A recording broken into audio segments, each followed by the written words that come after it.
I'm Jamal, and you're listening to Get In The Mecha, your weekly anime and manga analysis podcast. From inspiring arcs to game-changing cinematography, I'm on a journey to try and make sense of it all, episode by episode. Enjoy the show. Welcome back to Get In The Mecha, and in today's episode we are talking about Pokémon Twilight Wings. The quote-unquote anime awards season recently kind of just passed us, and I wasn't really bothered to do another award critique thing. I felt like that was a bit cumbersome last time. I know a lot of people did tune into that, but I didn't really have much fun talking about award shows and other content like that. And so I wanted to today zoom in on an anime I think lost out quite a lot at award season, and that is Pokémon Twilight Wings, what I've probably acknowledged as probably my favorite anime of 2020.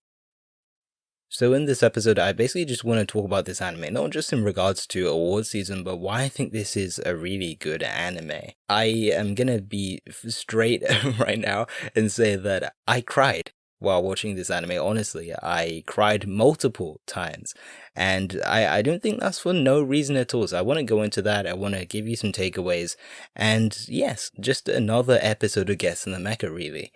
That is episode 84 of Get In The Mecha, a look at Pokémon Twilight Wings.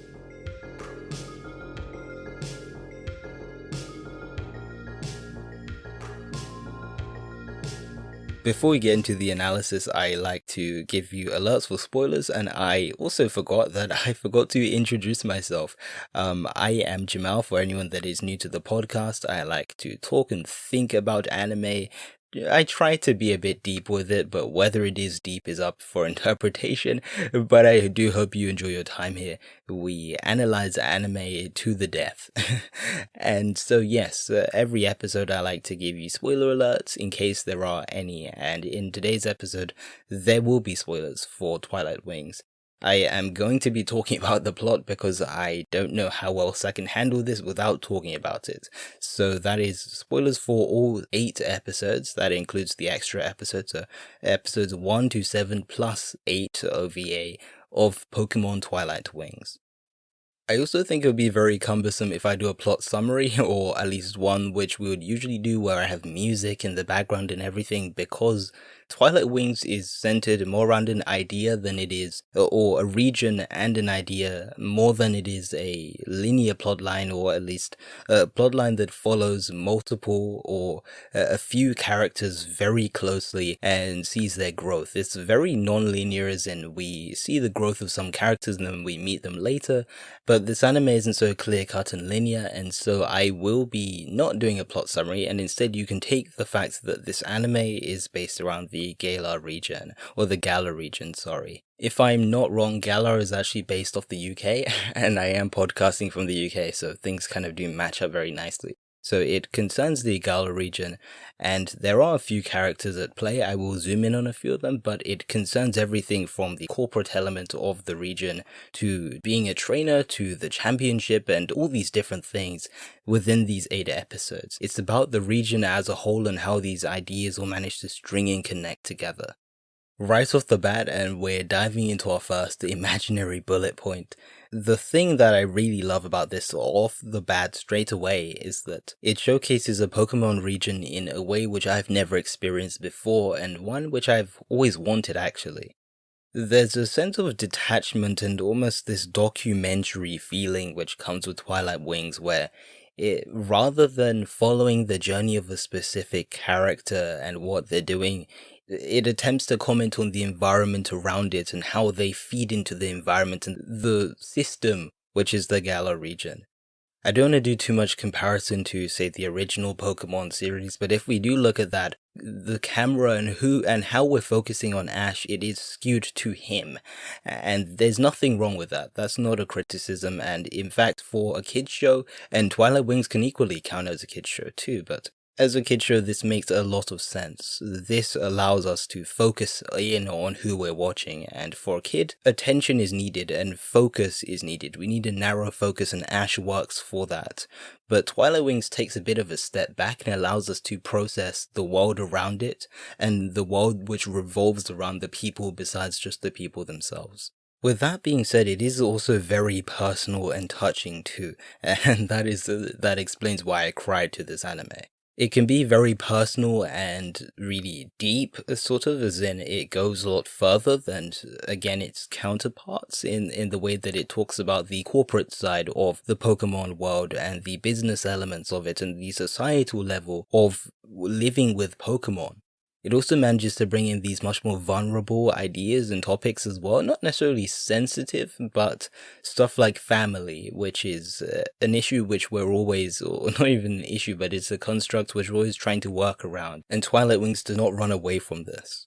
Even things like seeing the other side of gym leaders is something it's very weird to compare the games to the TV series, and I'm not really saying that one is better than the other as a result, but as a player of some games within the Pokemon franchise, I'm not gonna lie and say that I've played all of them. I have not at all, but from the ones I have played, there is a bit of a cold feeling when it comes to these gym leaders, as yes, there are a few that help you out throughout the journey, but most of them are people who we meet once, we have a battle with, and we've understood what they're saying a bit, and then that's kind of the end of the relationship. But in the case of Twilight Wings, it takes us beyond just the gym leader as the gym leader.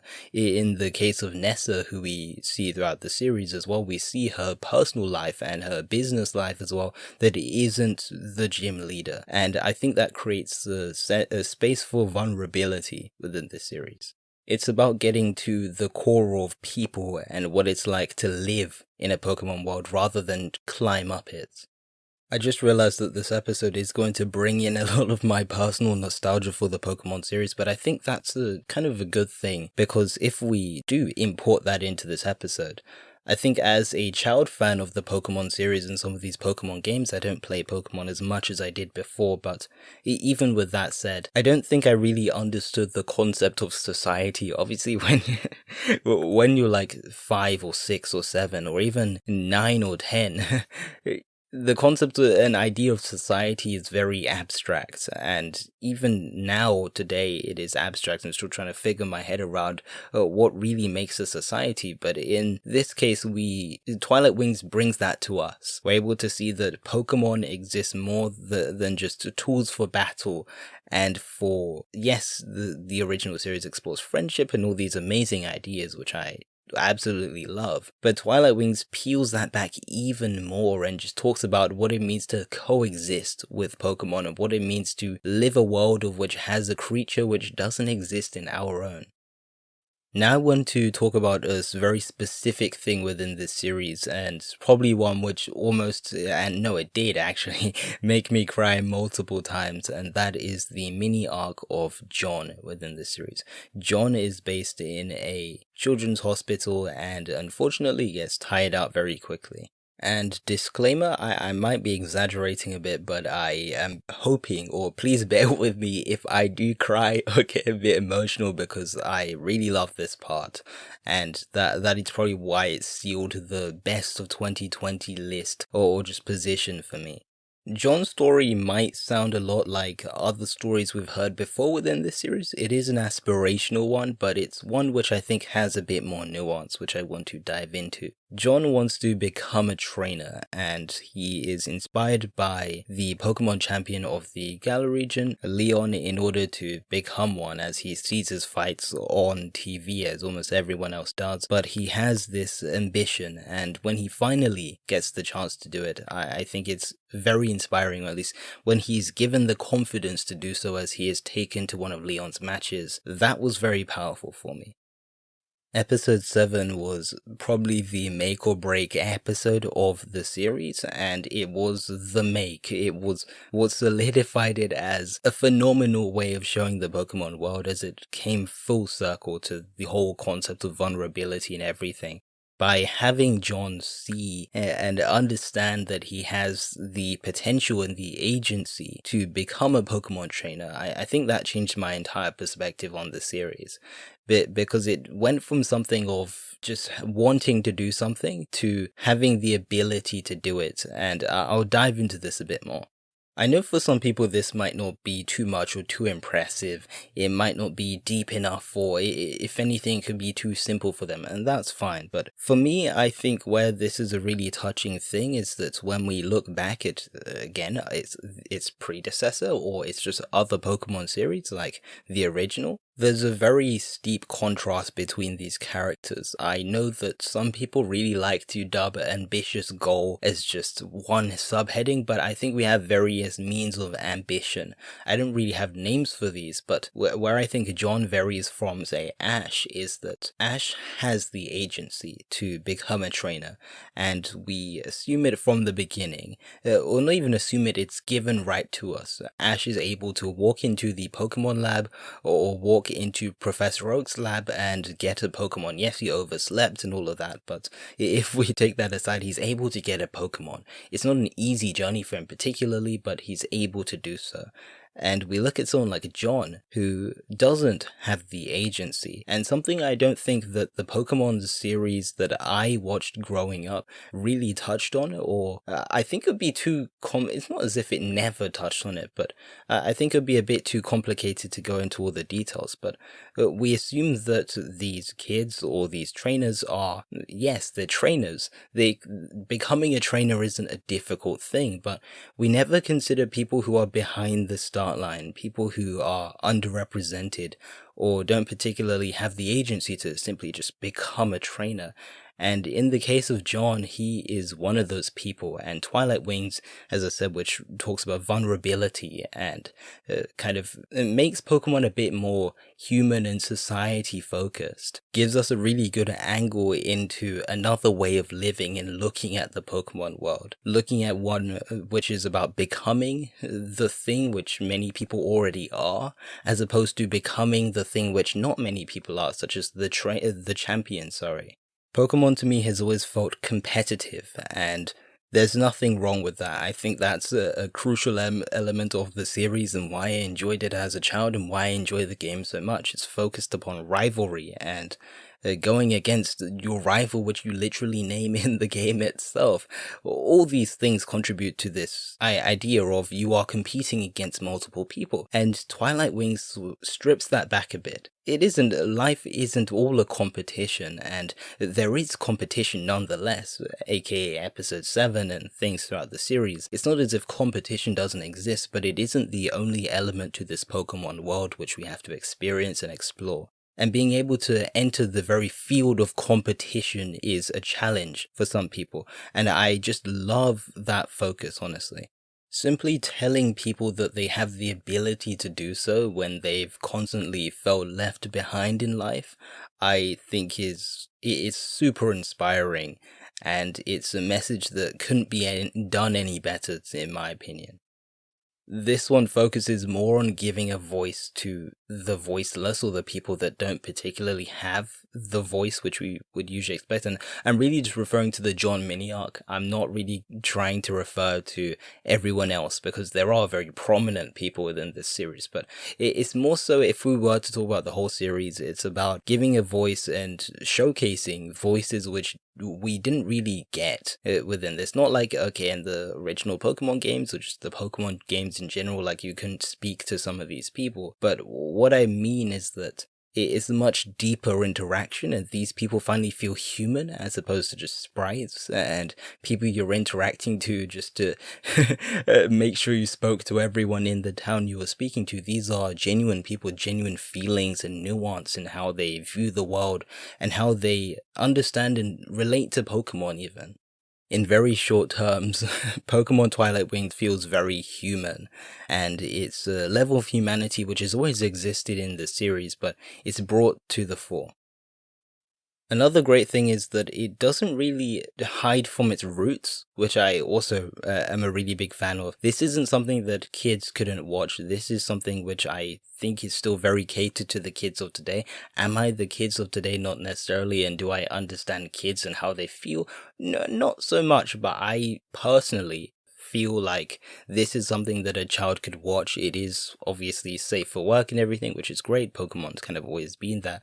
But I also mean it from the level of I, as a watcher who has watched previous Pokemon series before, the ones that I mainly watched were Black and White and obviously the original series as a child. And I think there's a good best of both worlds, as in this deeper societal context, but also one which is still very lighthearted and based on competition and these other things.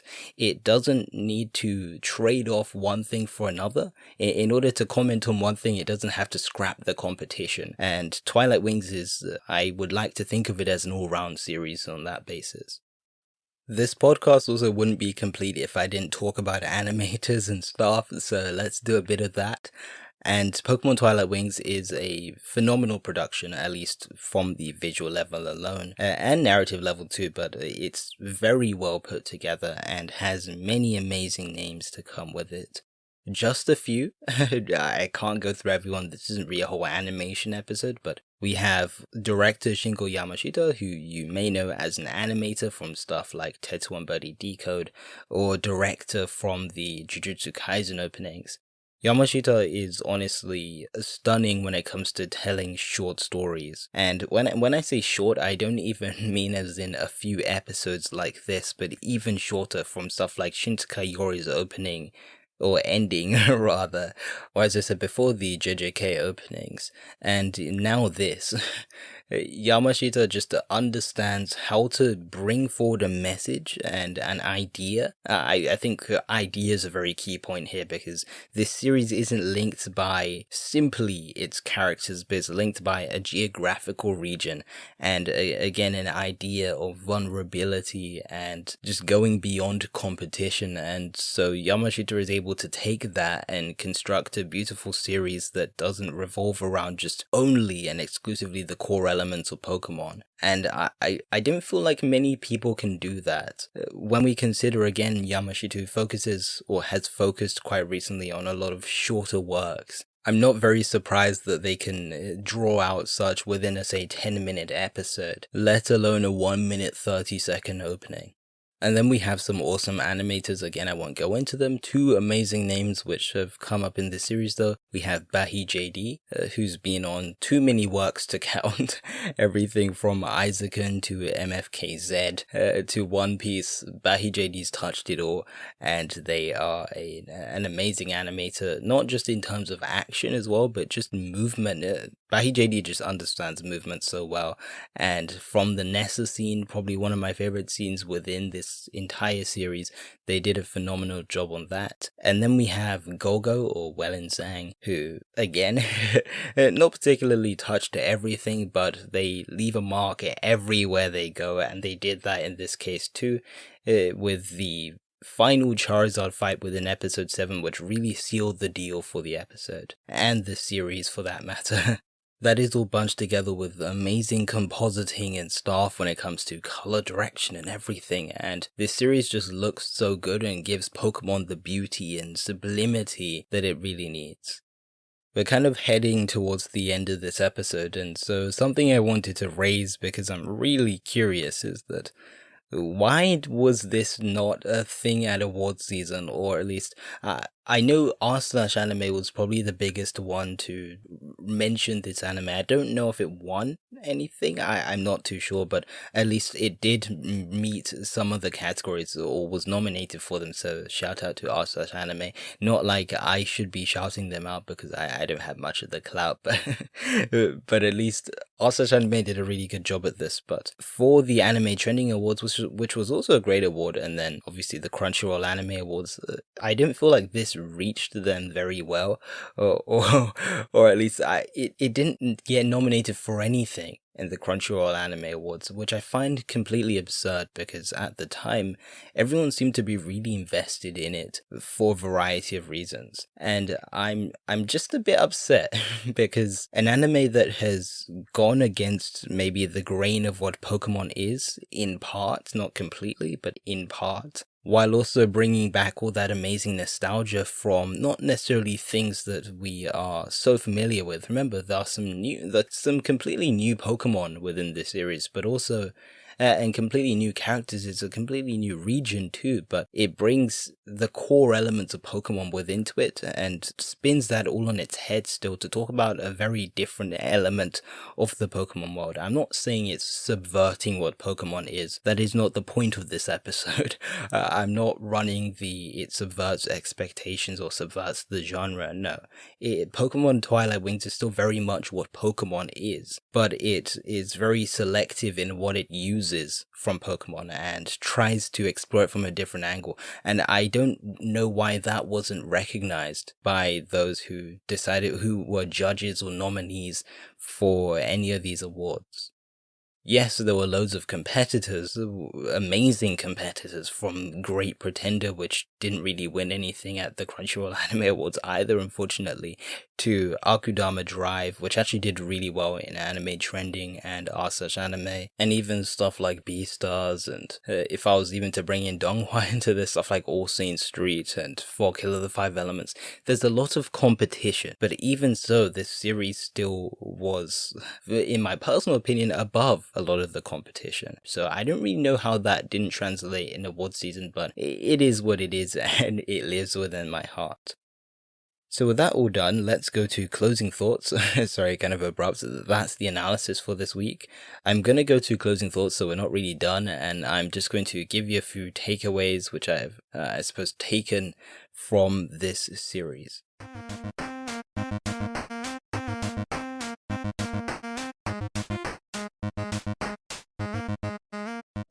Really quickly before we start, I just wanted to say something really dumb, that while I am recording this episode, which I had my notes on my phone, I quite literally deleted the notes by accident from my phone, so I am winging this section. It shouldn't be too hard, but yeah, I did that. Very silly of me, but anyway, so Twilight Wings.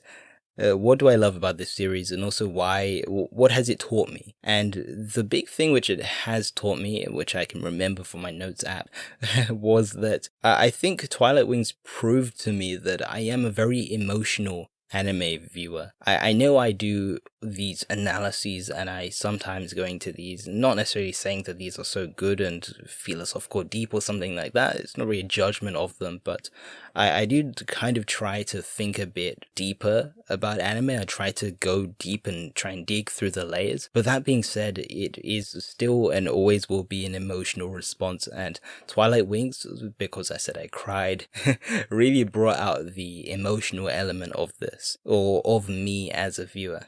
I hate to bring this back to my whole thing on why I don't take anime scoring so seriously, but I think it relates so well, because I think the power of emotions can't really be defined by a number. I don't feel like me crying or these emotions which I feel are defined by a number particularly. Yes, I do score, and I did score Twilight Wings a very good and high number, which I won't be saying, but I think it just goes so deeper than that, and anime is so profound, and Twilight Wings taught me that I am very emotional when I'm consuming media.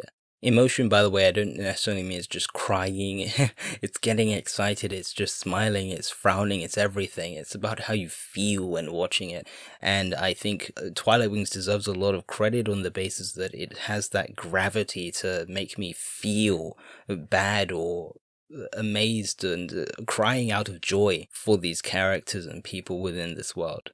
And then the second thing I would say I learned from Pokemon Twilight Wings is that making a series like this is actually pretty complicated. I'm not saying, oh, I was there, I know how it was made. I don't mean it like that, but what I mean is that Pokemon has such a legacy to it, and making a new one, or at least making even a mini series, is always going to have its roots within the previous series which came with it, and with Pokemon, which has had so many series. You already know that. And I'm sure most people listening to this podcast have watched a single Pokemon series before, if not multiple, or grew up with Pokemon, something like that. I did the exact same thing. And your memories of Pokemon will always be kind of related or rooted back to what it originally was. But that being said, Twilight Wings understands that and was able to format it in a way which didn't get rid of what was great about Pokemon as a child, but it still managed to be innovative and take things to new heights. I think that's a very difficult thing to do when, again, you have a series which is historically ingrained in people's memories for generations almost. A whole generation or multiple generations understands the series for what it is and what it has been for so long, and it's very brave to take this new and much more life-oriented and societal-oriented way of looking at the Pokemon world, which I super respect. Twilight Wings ultimately taught me that there are so many things you can do with a franchise, and yes, Pokemon and Game Freak have proven already that they can do so within their games. Some would debate that for Gen 4 remakes, but if we switch that to one side at least, this is a franchise which doesn't necessarily just get so old, and has been able to fill itself with nuance and and just be such a joy to watch regardless of where and who it's surrounding. We don't need the same aspirational character all the time to deliver the message, but in fact we can have multiple characters and a whole idea communicate the message, which I think is important. Pokemon is something which can be morphed and expanded and shifted, and there are storytellers who are able to make this happen in a way that is still recognizable to what we know as Pokemon. How this didn't do well in award season is honestly beyond my understanding.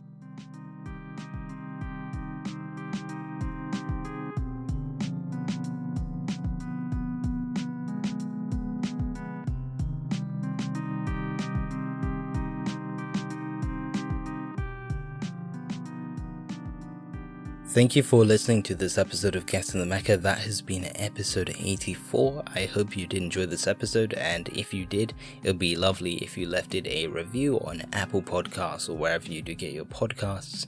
That helps out the show and helps others find the show too. Also, if you could do all the YouTuber-y things, if you could like, subscribe, leave a comment on how you liked it, if you didn't like it, any suggestions, the critiques always help. Thank you very much to those that have I can't speak, those who have left a critique also. That really does help me, and I'm fine. I'm more than happy if you do that again and again, because it's only helping this podcast get better. I usually have something to say for the conclusion. Twilight Wings is good. I really liked it, as you can tell. I really liked its focus, but that's really all I have to say. I'll see you next week, guys. It has been an honor doing this podcast. As always, I have been your host, Jamar, today. Stay safe, and this has been Get In The Mecha. The music in this production goes as follows: Synthwave by Alex McCulloch, Mandatory Overtime by Joth, and Different by Chasersgaming.